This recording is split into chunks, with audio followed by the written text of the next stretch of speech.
So, Welcome to the Podfather podcast. You can find all our episodes on podfather.me. You can also find my 6 other podcasts. You scan the QR code or go to roycon.com. If you're looking for a virtual assistant, go to va.world. My guest from New Jersey in the USA. He's a famous award-winning voice actor for video games, audiobooks, cartoons, commercials, and a few other things. He's been podcasting guest and also been involved with podcasting. He's an actor and a model, so those looking at YouTube, BitChute, Spotify, and Rumble can see his beautiful looks. Please welcome Chris Dattoli. hello, thank you so much for having me today. I really appreciate it. Yeah, no problem, no problem. I suppose let's obviously, the voice acting and everything, but let's touch on your kind of podcasting experience first, that, ones that you've been involved in and maybe perhaps the touring as well. Sure. My background in podcasting, I started off, of course, with radio. Then, I went to voice acting, and podcasting was always like a big interest of mine. So I've been doing that for about 8 years now. Like professionally for 8 years. I always dabbled here and there. I've been a guest slash co-host on a podcast called the VO Meter, measuring your voiceover success, where we talk about, voiceovers. Been co-host and guest on a number of other ones. I actually have them right here if you want to give me a second. Apologies on that. Been part of like the creation, the ideas when I've been going out and hunting down different guests, vetting them, see which one would be more effective for what type of podcast. There's a podcast called Travel Pulse for a company called Travel Alliance Media. I've been the host and guest at the same time for that podcast as well. And yeah, have a lot of experience with that. Have you kind of done intros for other shows?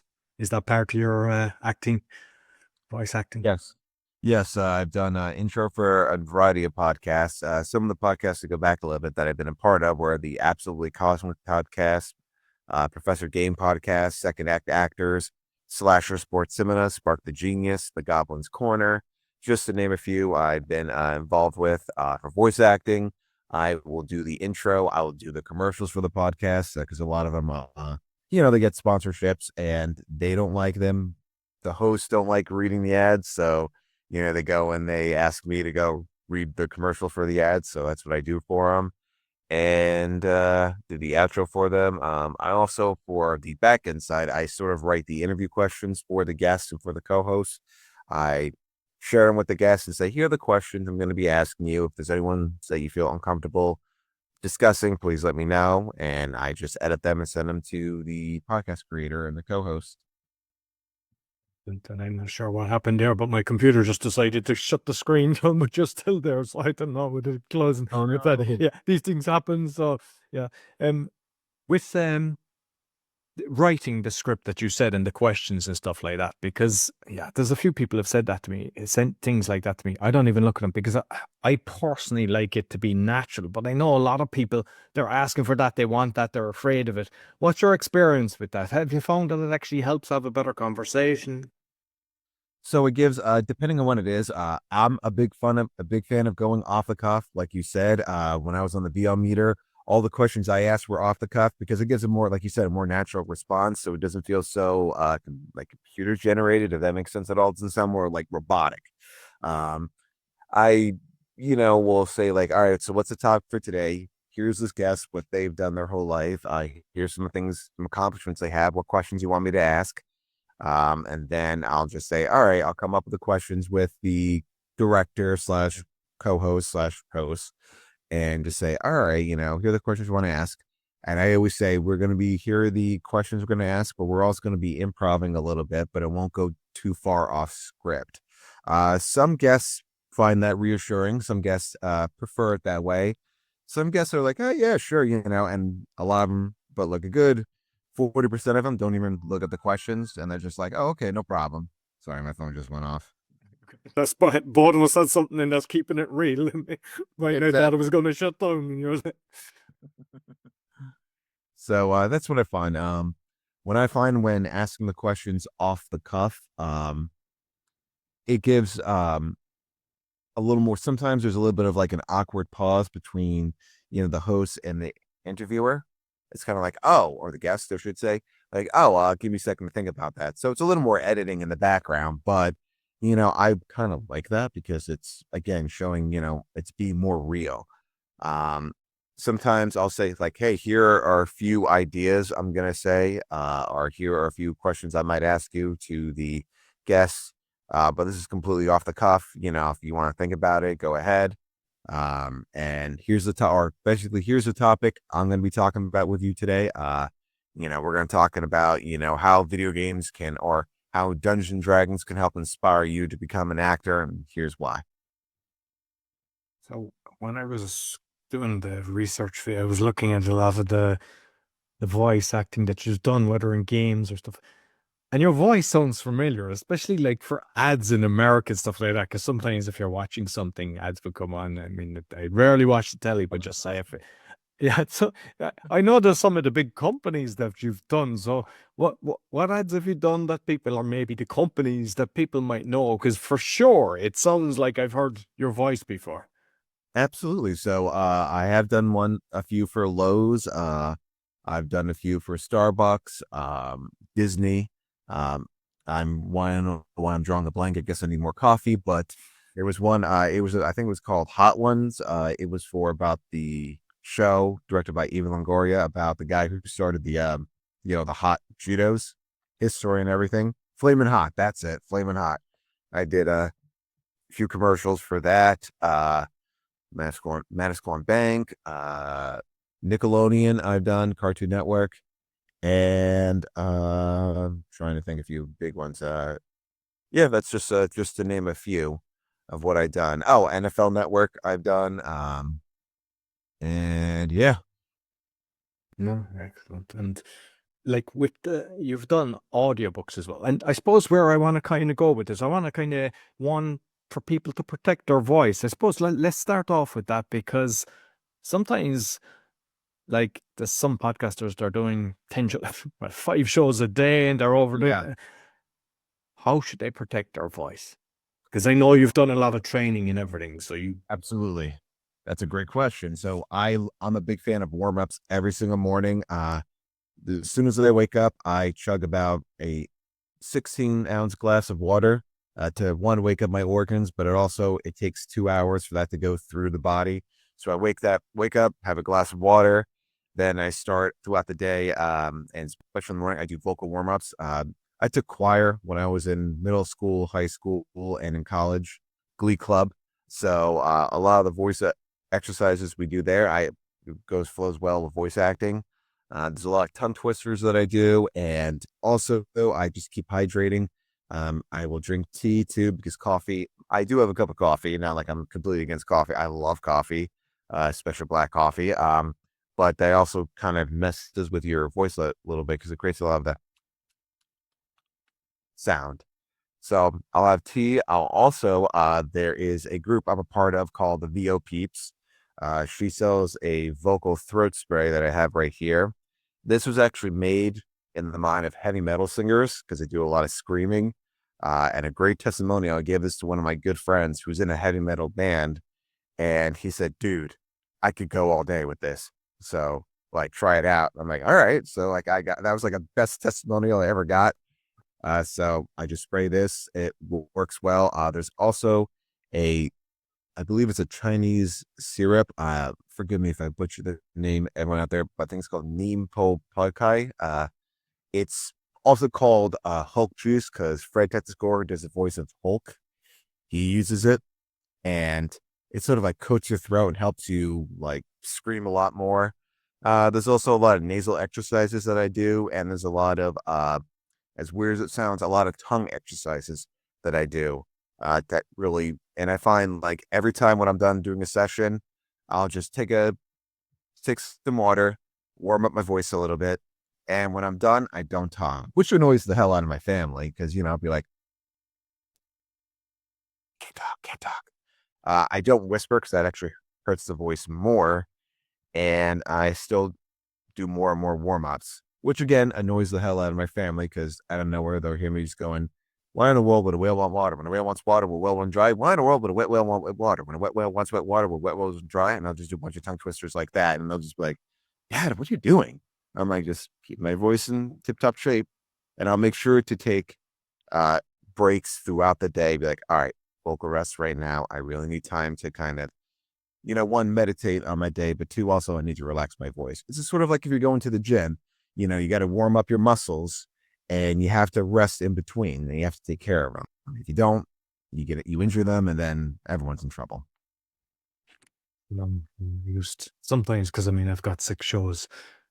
There was times that people would just book a lot and I could have 5 and I was just exhausted. No, it's max that people can kind of book in 3 in the calendar, and I'm even thinking of taking that to 2. But I found even after, especially if you have a later one, you're exhausted but then overtired. And what's funny, I was looking at your TikTok where you weren't doing the editing on one of your shows, and so I think we need to listen to about. So, like you said, not to be talking and stuff like that. But have you found that, like, is there a certain amount of hours, or does it vary from person that knocked over? Because, like as I said earlier, there's some people, they're trying to churn out as many as they can to get to the top of charts, which maybe they're doing damage to themselves.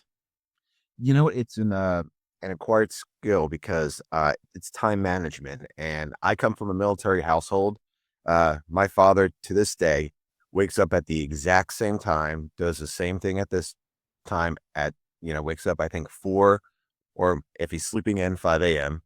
Doesn't matter if it's the weekday or weekend. That's what he does.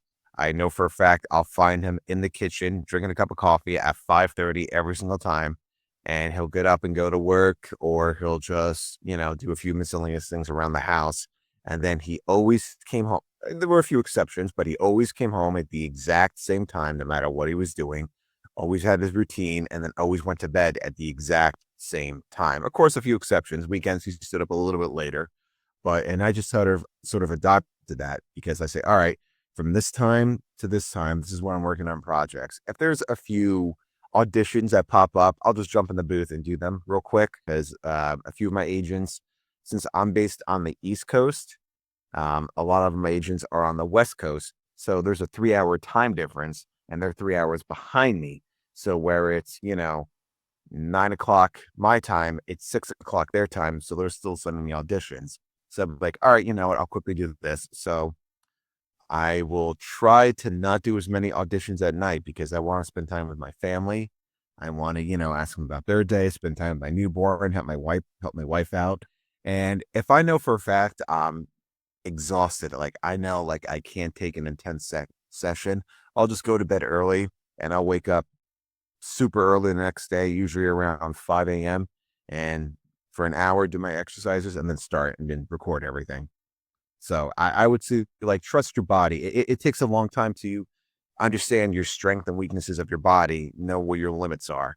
And once you reach that limit, you can't push anymore. And I know when I made that video on TikTok, I said, it gets to a point where you're just so tired. I couldn't say it was for a local company in Jersey that I was trying to say bald face hornets and I couldn't say the D. It was just ball. And I'm like, all right, I'm done. Like that's when I know, like, I realized it just once I'm making more and more mistakes, once things get a little blurry, I'm like, all right, I'm doing a disservice to myself by pushing myself because it's not the best version of me. It's not the best quality. My best bet is to, if possible, stop and just do it the next day, get some rest. And yeah, you mentioned you have a newborn because I was listening to one of the shows and you were saying, your wife was due. So yeah, congratulations on that. That's the best joy. And as it goes along, it puts a smile to your face. It becomes the meaning for life is when you actually, spend time with your children. There's nothing more beautiful. So do you do your sound and your work and stuff like that at home, or do you go to an office? So about 80% of it's in my home studio. I have pretty much everything I need. Studio's professional. It's what I'm right now. I have something called Source Connect, the paid version, in which I can do work with clients. It's an industry standard right now. My microphones are industry standard. I acquired them throughout the years. But there are times where for voiceover work where they say you have to come to LA or you have to come to Texas. I actually have another home in Texas. I'm not super rich or anything. It's just my father had a property in Texas, and I'll actually go there a few months throughout the year because I love Texas. Um, and so a lot of times I'll be doing work in Texas. I'll have to travel out there, or I'll have to go to New York for. It's only because they're approved studios. So when they say like, oh, like you have to come to LA because this is a vetted studio with this company that the company vetted. So they only want recordings out of there, despite if you have a professional studio, whatever. So, since it used to be sort of a thing before the pandemic, once the pandemic happened, a lot of people are recording even more out of their home studios.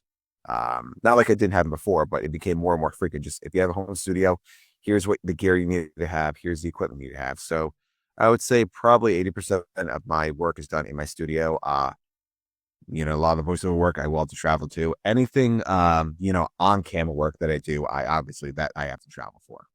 And is you're inside in it? No, that's not a green screen that I'm looking at there. Nope, this is actually my So if the baby is crying, then does it get through? Do you have to do editing, or how good is it? So I'm fortunate that I'm located in my office, which is no, it's another floor in my home. I'm actually You're telling us no, you're not rich, but the house is so big that the child is. Yeah. It's not a big house. It's just it's what's called the split level. So it's just sort of like the basement, if you will. But my wife and my newborn are right above me, so I do hear my wife walking sometimes. Unfortunately, this used to be a garage, and they turned it into another bedroom, which the homeowners before me. So I turned it into an office, and I'm currently re-insulating the walls and everything, getting new windows installed that are tempered glass, just to be a little more soundproof. Because because even though in my booth, it's very, very, very fainted. I am very happy about that. But every now and then you'll hear a footstep. Every now and then, especially during the summer, you'll hear lawnmowers. You'll hear weed whackers, which is our worst enemy. Uh, I live where I started when I moved in. There was a home down the road that they were doing construction, so constantly I would hear construction vehicles. And of course, it was one of those homes that had to be on lifted because Hurricane Sandy that hit Jersey a while back did a lot of damage. So now all homes that are in a flood zone have to be lifted. So I constantly heard that. I was very fortunate. I live on the end of the street where no one gets flooded. So yeah, I also built acoustic panels that I have installed throughout the office. You can purchase them, but a friend of mine, Carl, he showed a video on how you can make them. So I just make them homemade, and that helps with the acoustic treatment with the room, the reverb and everything. And the mics, I see the mic. Obviously, you have a different mic behind you for if you're standing up or whatever. So, what mics do you actually use? What make of that? So that one, that one right there is the Sennheiser MK16. It's a shotgun mic. It's an industry standard. I also have the Sennheiser MK4, which is the equivalent of the Neumann TLM 102. I also have the Neumann TLM 102 and 103. I'm part of a group on Facebook where they do a lot of gear exchanges where people are selling like, hey, here's a microphone. Like, I don't need it anymore. I got this mic. It's not really fitted for my voice. Instead of selling it for $3,000, so like I'll sell it for $1,200. Or this is actually how I got my studio. Someone about 6 hours, excuse me, away from me was like, listen, I'm selling a booth. It's $800. Anyone want it? And I said, so I made the drive to go pick it up, and I just took down the panels because they were deteriorating, the foam panels, and I put up acoustic treated blankets, and I also put new acoustic panels behind it, and I also put moving blankets on the ground, so everything's pretty much soundproof. I put bass traps in the corner. I might have done a little overboard with that, but yeah, that's how I treated my studio. And with editing then the audio, I mean, obviously if you're going to a studio in LA or something like that, they're probably doing all the stuff. But when you're doing it, if you're, like the TikTok that I saw, what software are you using? So with voice acting, it's Adobe Audition. I've been using it for years. There's also a free program called Audacity that I recommend. I also use Reaper for my iPad. And when I'm voice acting, I do very little editing with it and may boost the audio a little bit. Or, hey, let's say if the day I'm recording, we're doing construction. So you hear that in the background. I might do like a little filter to kind of edit that out because when it comes to auditions, I like them to be as raw and natural as possible. That way they could hear the quality of my booth and say, I don't have to come into the studio. They can say, oh, we only accept talent that have a professional studio. Well, here's my auditions in a professional studio, you know, no editing at all or very little editing. And that helps out tremendously because a lot more, it seems a trend nowadays is they don't want to hear a lot of processing, a lot of declicking, a lot of the filtering with your auditions. They want it to be as raw as natural and project. With it comes to recording big projects like video games, audiobooks, or animation. Sometimes I'll do the recording and I'll just send them the files raw. Sometimes I'll send them to raw and do a little bit of editing, excuse me. That way they can hear both versions. And it's pretty much, I'm fortunate that, I just record and send it to them a lot of times. With it comes to on-camera work, there's a program. I mean, I don't go crazy with it because a lot of it's auditions, unless I'm doing like UGC content. I just use my phone and I use a software called iMovie. It came with my MacBook. There's also, I also have Adobe Adobe Premiere Pro that I use. That just came with the Photoshop that I have. Not Photoshop, excuse me, Adobe Audition. That it came with it, so I just use that as well. And I also have two lights that I purchased. They're newer, NEWER, that I use. And I also have a little backdrop that I record my on-camera auditions with. Just a blue background because they prefer, like, if you're on a plain background with nothing, they don't want to see pictures on the wall. They don't want to see pictures of your family or windows or anything. So I made sure to set up everything to look pretty much almost professional, nothing studio quality because it is just an audition, and that's what I'll utilize. Excellent. So I'm trying to keep the podcasters in the game because unfortunately a lot of them, they throw on the towel. And I think the main reason is they come into it thinking they're going to be like Joe Rogan and the Spotify is going to just throw millions of dollars at them, but that doesn't happen. And I know that some look at actually doing introductions for people, maybe audiobooks and stuff like that. You're at a different level because obviously you're experienced the clientele that you've done and that you've mentioned. But when somebody is starting off, like, they don't know how to price themselves because one, they could be overpricing themselves, or two, they could be going in at 20%. How do you navigate that? So I would always say, do your research. There's another website called Reverb where they actually sell audio equipment that's perfect for podcasting at a reduced price. And there's nothing at all wrong with it. Like I mentioned, these microphones, there's a group I'm part of called the VO Gear Exchange. Like the Sennheiser I know goes for over $1,000. I got it for $400 because the guy said, I have 4 of them. I don't need 4. They're in perfect condition in a non-smoking household. Look for deals on audio equipment. I always suggest do your research. And most importantly, what I did is I actually rented an hour time of a professional studio nearby. That's a recording studio for music and what have you. And I said, what microphones do you have? I like to try out a variety of microphones to see, what's best suited for my voice. So I went and I did that. I tried out a bunch of microphones and I said, all right. And I asked for the recordings afterward. And then I said, all right, this mic, I sound like this with this mic. This mic, I don't sound well. And I like the way it sounds with my voice. So that's how I made my purchasing decisions.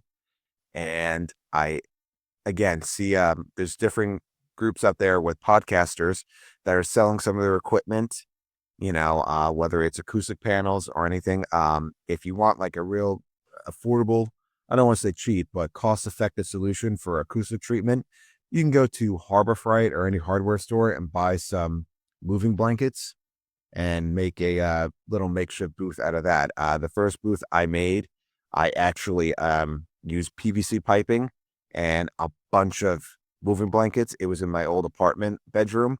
It was on a carpeted floor near a closet where I had the padding in my closet as well. and I recorded one of my demos in there. And that demo actually won an award. So, it does, that cost me maybe $20. I'm sure nowadays the price, have increased and everything. So that's really a cost effective way to just save a lot of money just using moving blankets. Eventually I upgraded to, the acoustic blankets and everything else in my studio. But again, I purchased them from a VO Gear Exchange, or I just did research and I joined a lot of voice acting academies where they say, hey, students get discounts on this, or hey, for attending our webinar, you got a discount on these products, so you could use them at your will. I'm like, oh, that's perfect. Like, or like, oh, hey, if you purchase X amount of stuff, if you want to get in with someone who's also starting a podcast, I did that with a few other podcasts where I'm like, hey, we're getting together, we want to purchase a bunch of stuff. Do you want anything? That way we can all get a bigger discount. And we did. And then it also saves money. So team up with people to help you out. Just like I use like coupon things as well, for no matter what, whether it's software or something like that, it's automatically on my system. And even for domain names, you get the privacy part, free. I mean, I've got so many different domains, but with when you're then trying to earn, right? So there's people, they're getting customers, they're going out and they're maybe say an audiobook, they're pitching for an audiobook, or they're pitching to do an intro and an outro, and they haven't a clue what price to charge for their services. How can they navigate? You're at a different level than they would be because you've done so much. But how should they do it? Because, it's kind of, especially if it's new to them, because they can obviously, when they get to a certain level, then they get a lot of demand, they increase it. But when they're starting off, they don't want to be charging like, going way, way underboard, or not getting it because they're thinking that the normal price is X per hour or whatever way it's done. Absolutely. So when I come to charging and everything, there's actually a rate guide that I use from a website called the Global Voice Acting Academy. They have a rate guide that they use, and they actually have podcasts on there too, what to charge for podcasts and everything. Again, do your research, look what the industry standard is when charging people for podcasts or asking for customers for sponsorships and everything. Talk to different competitor. No, I don't want to say competitors, just talk to as many professionals who've been doing it for X amount of years to figure out, hey, what do you charge for this? Or what are your expertises? Attend a lot of classes. And also remember, never undersell yourself. I know starting off, you're going to start doing that. You're going to like, oh, I really want this customer. So instead of charging, let's say $300, I only charge $150 just so I can have them and everything. But you're really underselling your services. You're doing yourself a disservice. So it's great you got that client. It's good for marketing, but your bills don't care that you networked and you got a great customer. They just care that they're paid on time.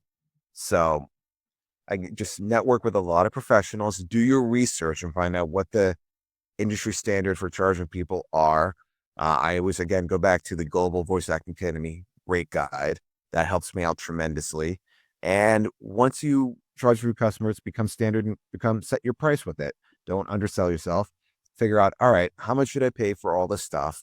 What is a realistic price I can come together and charge a customer for this without them being offended?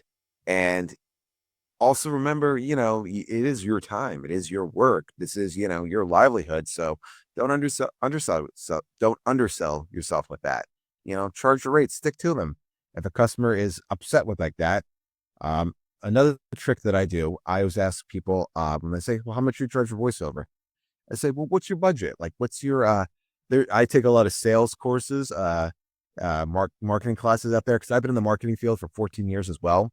So I understand about, cold email, and also take salesman roles and everything. There's actually a company called Treehouse Marketing where they have salesman courses.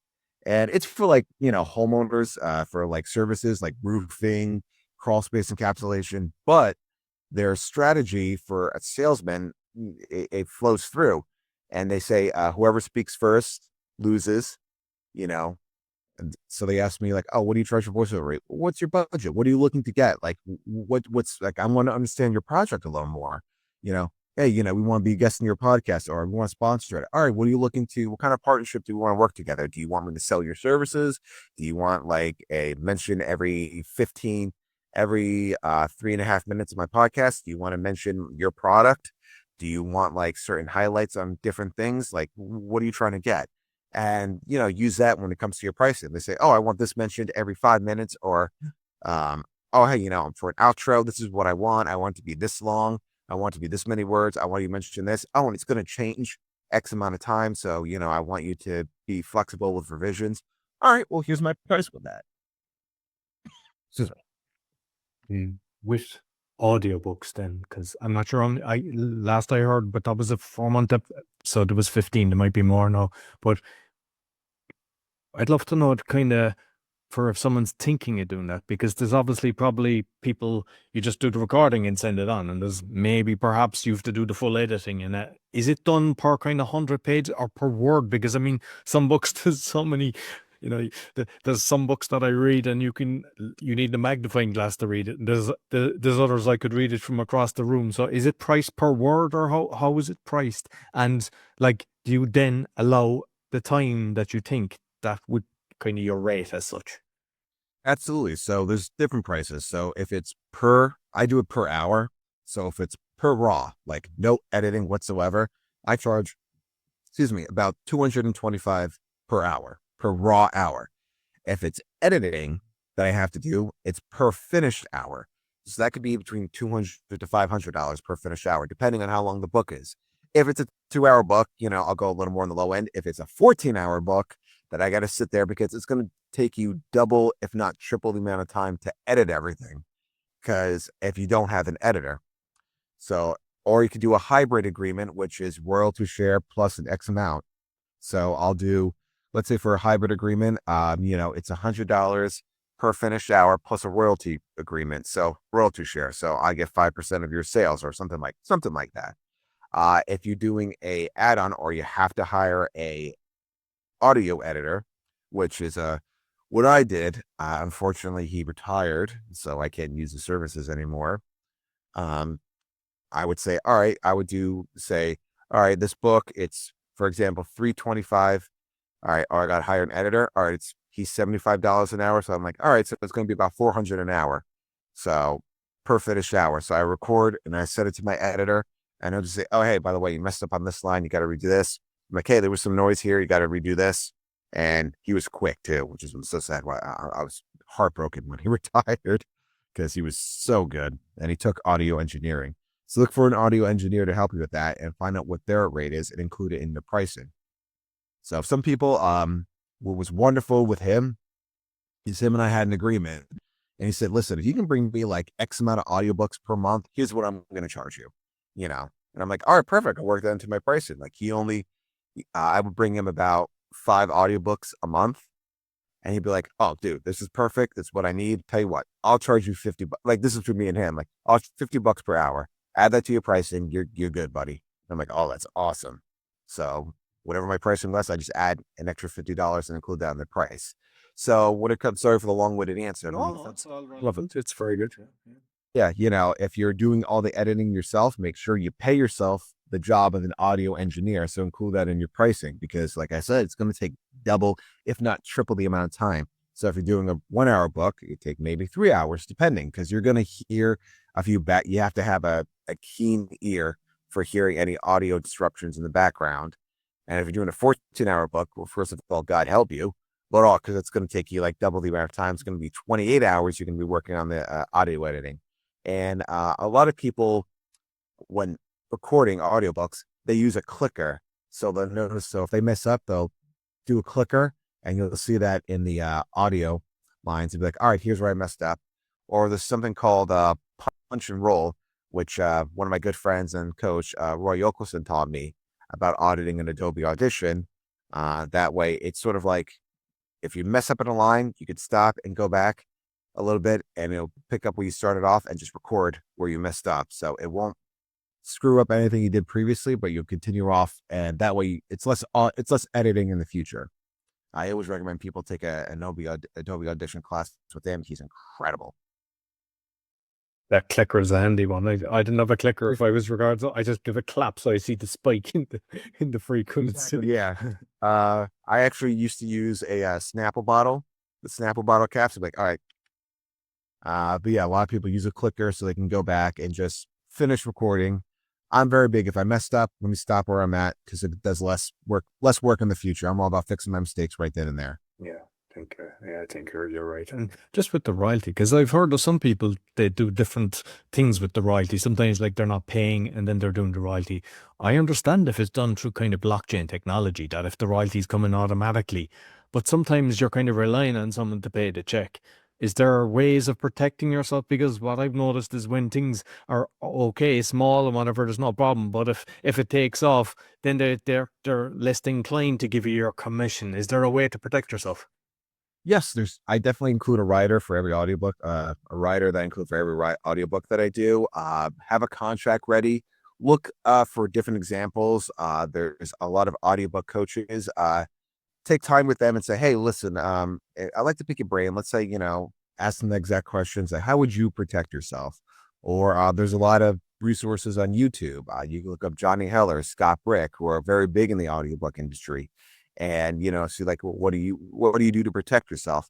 I was definitely going to contract to say like, hey, if we're doing royalty share, here's my rate and here's what I like on total.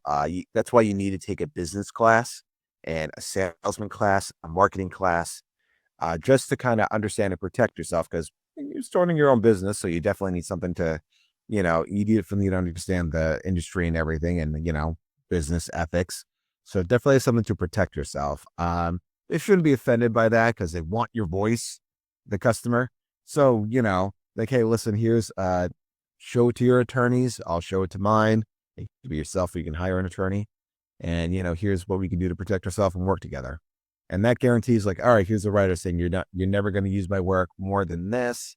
Here's like the distribution of my voice and watch out for this one word, in perpetuity. Watch out for that word. That means they own your voice forever.